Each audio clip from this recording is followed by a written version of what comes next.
और आपके साथ मैं हूं फराह खान। दिल्ली के खयाला इलाके में बुधवार को एक आदमी ने एक ही परिवार के 3 लोगों पर चाकू से हमला कर दिया। बेरहमी से किए गए इस हमले में एक महिला की मौत हो गई, जबकि उसका पति और बेटा अस्पताल में मौत से जंग लड़ रहा है। आरोप है कि वहां रहने वाले 2 परिवारों में मामूली बात को लेकर झगड़ा हो गया, जिसके बाद एक आदमी ने पड़ोस में रहने वाले दूसरे आदमी पर चाकू से ताबड़तोड़ कई हमले किए। ये हमला इतनी बेरहमी से किया गया कि हम इसकी तस्वीरें भी आपको नहीं दिखा सकते। इस बीच इलाके में शोरगुल सुनकर वहां लोग जमा हो गए, लेकिन किसी ने भी बीच बचाव की कोशिश नहीं की। आरोपी उस आदमी पर चाकू से तब तक हमला करता रहा जब तक वो जमीन पर नहीं गिर गया। वारदात के बाद आरोपी मौके से फरार हो गया। हस्बैंड और वाइफ हैं और एक उनका बेटा है 18 साल का, उनको चाकू से मारा है। अभी तक हमारे पास जो खबर है उसमें जो वाइफ है उसकी डेथ हो गई है सुनीता, और बाकी जो 2 बाप और बेटे हैं उनकी हालत स्थिर है।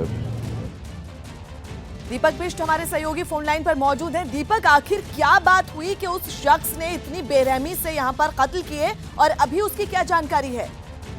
देखिए, जिस तरह की वारदात हुई है काफी गंभीर है, क्योंकि राजधानी दिल्ली में लोगों का गुस्सा जो है वो चरम पर रहता है और इसी का नतीजा यहाँ पर ये हुआ कि एक महिला की हत्या कर दी गई। अभी जो हालात हैं उसको देखते हुए हमारी जब बात हुई है तो उनका कहना है कि पुलिस का कि अभी इलाज चल रहा है। जो वीरू है और महिला का पति और उसका बेटा, जिनकी हालत गंभीर है, उनके बयान लेने हैं। लेकिन जो झगड़ा हुआ था वो सिर्फ मामूली बात को लेकर हुआ था, क्योंकि 3-4 दिन पहले जो वीरू है, जो उनका बेटा आकाश है, उनका किसी बात को लेकर आजाद से झड़प हुई थी और जिस वजह से सुनीता जो मृतक है उसका काफी देर तक बहसबाजी हुई। और यही वजह थी कि सुनीता की 2 दिन पहले भी यही बहसबाजी हुई थी और कल शाम को भी जब झगड़ा फिर दोबारा शुरू हुआ था, उसके बाद आजाद ने जो है तेज धारदार हथियार से उन परिवार पर जो है चाकू से हमला कर दिया। और यही वजह थी कि लोग वहां पर वीडियो बनाते रहे, लेकिन किसी ने बचाने की कोशिश नहीं की। अगर चाहते लोग तो शायद उन तीनों को बचाया जा सकता था, लेकिन आरोपी को पकड़ने के बजाय लोग मोबाइल से वीडियो बनाते रहे और आरोपी अपना काम कर गया। फिलहाल पुलिस जो है आरोपी की तलाश कर रही है। जी, बहुत बहुत शुक्रिया दीपक आपका। उत्तर प्रदेश के मुजफ्फरनगर में नगर पालिका अध्यक्ष को शिकायत देने पहुंचे एबीवीपी के कार्यकर्ताओं की पिटाई हो गई। एबीवीपी के ये कार्यकर्ता नगर पालिका के स्कूलों में बच्चों को होने वाली दिक्कतों की शिकायत करने पहुंचे थे, जिनकी पिटाई भी हुई और नगर पालिका के दफ्तर से उन्हें धक्के देकर बाहर निकाल दिया गया। वो अध्यक्ष अंजू अग्रवाल को अपनी शिकायत देने पहुंचे थे, लेकिन तभी बहस के दौरान कुछ पार्षदों ने उन पर हमला कर दिया।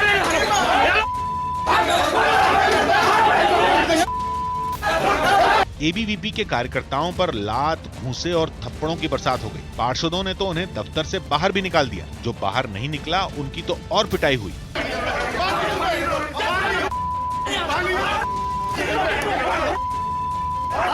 पार्षदों ने पेशेवर गुंडों की तरह कुछ ही पल में एबीवीपी के कार्यकर्ताओं को वहां से भगा दिया, लेकिन जब इतने से भी उनका मन नहीं भरा तो कुछ पार्षद लड़कों को पकड़ने के लिए उनके पीछे भागने लगे। जिस वक्त यह घटना हुई, नगर पालिका की अध्यक्ष अपने दफ्तर में ही मौजूद थी, जिन्होंने न तो पार्षदों को रोकने की कोशिश की और न ही वो खुद मामले को शांत कराने के लिए आगे आए। उनके इस रवैये की वजह से ही वो एबीवीपी के निशाने पर आ गए, क्योंकि जिनकी पिटाई हुई उन्हें लगता है कि नगर पालिका के अध्यक्ष के इशारे पर ही ये सब हुआ। ऐसा इसलिए क्योंकि मारपीट से पहले एबीवीपी के कार्यकर्ता उनके खिलाफ अपनी नाराजगी जता रहे थे। तो 2 लाख के कारपेट घरों में बिछ रहे हैं, उन पे से हटा करके जैसे गरीब बच्चा नगर पालिका के स्कूल में नीचे धरती पे बैठ के पढ़ रहा है बिना टाट की पट्टी के, उन्हीं स्कूलों में मैडम को भी थोड़ी देर बिठाएंगे। अध्यक्ष अंजू अग्रवाल तो कुछ नहीं बोली, लेकिन बहस में कुछ पार्षद कूद पड़े। इन्हीं पार्षदों ने बाद में एबीवीपी कार्यकर्ताओं को पीटा। चेयरमैन साहिबा ने इतनी बदतमीजी के साथ हमारे सभी कार्यकर्ताओं के साथ मारपीट करा के ये साबित कर दिया कि अगर कोई भी व्यक्ति यहाँ भ्रष्टाचार का उजागर करना चाहेगा तो उसका इसी तरीके से शोषण होगा। नगर पालिका के दफ्तर में बैठक की वजह से ये पार्षद वहाँ इकट्ठा हुए थे। एडीएम अमित कुमार भी वहीं थे, लेकिन मारपीट रोकने के लिए कोई आगे नहीं आया। मामले में सफाई देते हुए एडीएम की तो जबान तक फिसल गई। जो हम बोलना था तो बोल ही नहीं पाए। एबीवीपी कार्यकर्ताओं ने मारपीट के खिलाफ पुलिस में केस दर्ज कराने का दावा किया। बीजेपी अध्यक्ष अमित शाह को स्वाइन फ्लू हो गया है। ये जानकारी खुद अमित शाह ने ट्वीट कर दी। एम्स में डॉक्टर रणदीप गुलेरिया की निगरानी में अमित शाह का इलाज किया जा रहा है। बीजेपी अध्यक्ष को ओल्ड प्राइवेट वार्ड में रखा गया है। एम्स आज शाम तक उनके स्वास्थ्य को लेकर हेल्थ बुलेटिन भी जारी करेगा। इस बीच बीती रात बीजेपी के कई नेता एम्स पहुंचे और अमित शाह की सेहत की जानकारी ली। बीजेपी अध्यक्ष अमित शाह ने अपनी बीमारी की जानकारी करते हुए ट्वीट किया कि मुझे स्वाइन फ्लू हुआ है जिसका उपचार चल रहा है। ईश्वर की कृपा, आप सभी के प्रेम और शुभकामनाओं से शीघ्र ही स्वस्थ हो जाऊंगा। दिल्ली में शीला दीक्षित के कांग्रेस प्रदेश अध्यक्ष की कुर्सी संभालने का कार्यक्रम सिख दंगों के आरोपी जगदीश टाइटलर की मौजूदगी से विवादों में आ गया। शीला दीक्षित को प्रदेश की कमान सौंपे जाने के मौके पर दिल्ली कांग्रेस के दफ्तर में एक बड़ा समारोह आयोजित किया गया, जिसमें सिख दंगों के आरोपी जगदीश टाइटलर पहली कतार में बैठे दिखे। इतना ही नहीं, टाइटलर के कार्यक्रम में पहुंचते ही उनके समर्थन में नारे लगने लगे,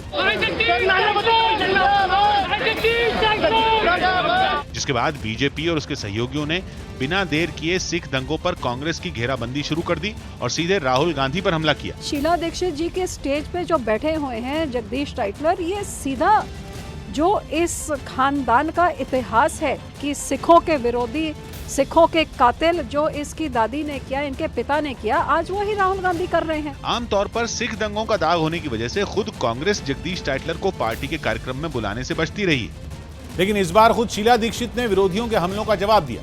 उन्होंने जगदीश टाइटलर के कार्यक्रम में शामिल होने पर मचे बवाल को ही गलत ठहराया और जगदीश टाइटलर के कांग्रेसी होने का हवाला देते हुए पार्टी के कार्यक्रम में उनके शामिल होने की हिमायत की। बीजेपी कोई सवाल उठा, उनको आंसरेबल नहीं है, हम अपने आप फैसले लेते हैं। He is a congressman, he comes here and so why are you questioning it? जबकि जगदीश टाइटलर तो इस मामले में सवाल पूछते ही भड़क गए और आरोपों से साफ इनकार कर दिया। मुझे ये आप बताइए कि क्या है, मेरे पे केस है, कोई FIR है, किसी ने कहा है कि मैंने कुछ करा है, तो फिर मैं क्या जवाब दूं?